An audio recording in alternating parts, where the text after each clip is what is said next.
Assalamualaikum warahmatullahi wabarakatuh.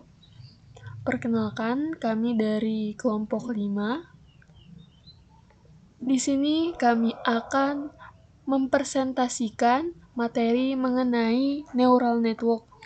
Nah, jadi pada presentasi kali ini kami menjelaskan pengertian daripada neural network, cara kerja, arsitektur, proses perhitungan, hingga jenis-jenis daripada neural network. Jadi selanjutnya di sini ada pengertian daripada neural network. Nah, jadi neural network atau jaringan saraf tiruan adalah metode dalam artificial intelligence atau AI yang meniru cara kerja jaringan saraf manusia. Nah, neural network sendiri sering digunakan untuk mengenali pola dan mempelajari data.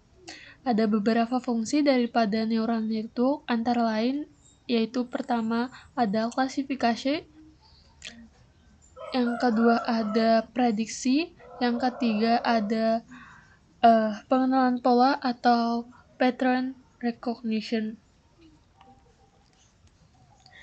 Nah, di sini ada keterkaitan antara hubungan daripada AI, machine learning, dan neural network yang bisa teman-teman lihat pada gambar di samping ini. Nah, jadi hubungan antara mereka bertiga ini yaitu yang pertama, kalau AI yaitu dia berfokus di bidang paling besarnya, yang berfokus pada pembuatan sistem cerdasnya, yaitu generatif AI.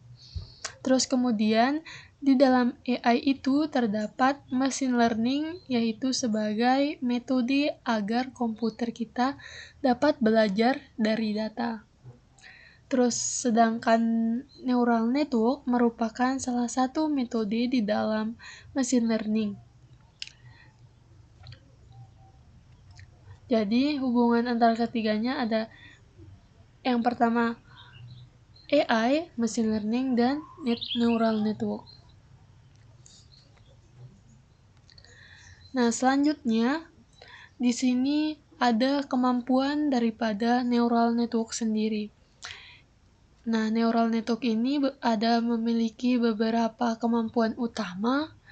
Yang pertama yaitu klasifikasi, yaitu pengelompokan data ke dalam kategori tertentu, misalnya spam email dan bukan spam email. Jadi dia bisa membedakan spam email dan yang bukan spam email. Terus kemudian ada prediction, yaitu memprediksi nilai berdasarkan data dan harga berdasarkan data sebelumnya. Contohnya prediksi harga emas dan suhu udara. Terus yang ketiga ada clustering, yaitu pengelompokan data berdasarkan kemiripan data. Nah, di sini ada contohnya, yaitu mengelompokkan pelanggan berdasarkan perilaku atau karakteristik yang mirip. Selanjutnya ada contoh dari klasifikasi. Berikut beberapa contoh yang teman-teman bisa lihat di layar. Yang pertama ada spam email detection, yaitu membedakan antara email spam dan email normal. Terus kemudian yang kedua ada deteksi COVID untuk menentukan apakah seseorang itu positif apa negatif. Terus kemudian ada face recognition, yaitu dia mengenali dan mengklasifikasikan wajah seseorang berdasarkan fitur wajah seperti mata, hidung, dan lain-lain. Dan yang terakhir yaitu ada speech recognition, yaitu neural network yang mampu mengenali ucapan manusia dan pengklasifikasian kata atau kalimat yang diucapkan. Misalnya, kata yang terdeteksi, halo apa kabar, dan selanjutnya. Yang selanjutnya contoh daripada prediction. Nah, selain daripada klasifikasi neural network juga digunakan untuk proses prediksi. Nah, contohnya yang pertama ada prediksi harga rumah, terus kemudian ada prediksi harga emas, prediksi harga suhu, dan prediksi harga barang. Nah, jadi neural network ini belajar dari data historis untuk menemukan pola dan menghasilkan nilai numerik yang akurat.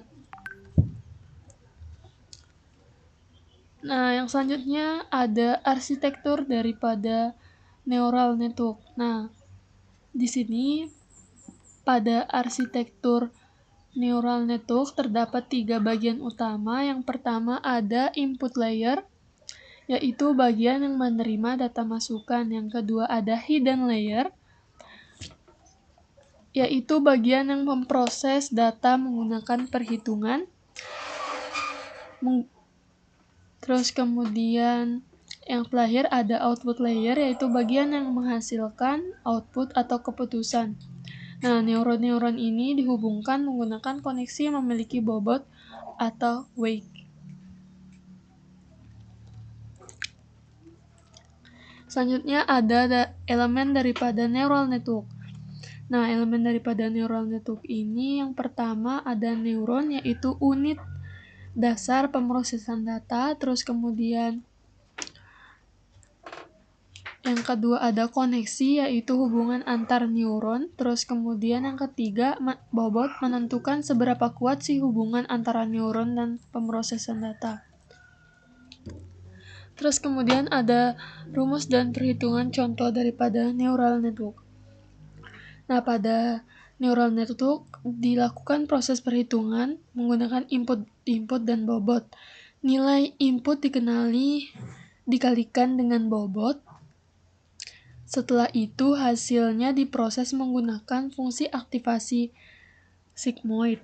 Nah, fungsi sigmoid ini digunakan untuk mengubah nilai menjadi rentang 0 sampai 1. Nah, di sini ada contoh perhitungannya. Pada contoh ini terdapat 2 input, yaitu X1 dan X2. Kemudian masing-masing input dikalikan dengan bobotnya. Terus hasil perkalian tersebut dijumlahkan sehingga menghasilkan nilai output sementara. Selanjutnya nilai tersebut diproses menggunakan fungsi sigmoid. Terus sehingga menghasilkan output akhir. Terus kemudian selanjutnya ada proses machine learning atau backpropagation.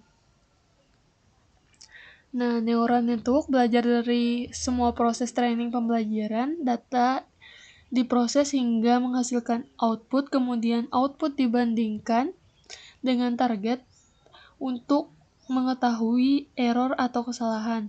Jika masih terdapat error, maka dilakukan proses backpropagation untuk memperbaiki bobotnya. Proses ini dilakukan berulang kali sampai mendekati target yang diinginkan. Nah, selanjutnya di sini ada jenis-jenis dari arsitektur neural network. Terdapat beberapa jenis arsitektur neural network. Yang pertama ada perpetron, yaitu arsitektur paling sederhana. Yang kedua ada multilayer perceptron yang memiliki hidden layer. Terus kemudian yang ketiga ada deep neural network yang memiliki banyak hidden layer. Dan yang terakhir yaitu recurrent neural network yang memiliki proses perulangan memori.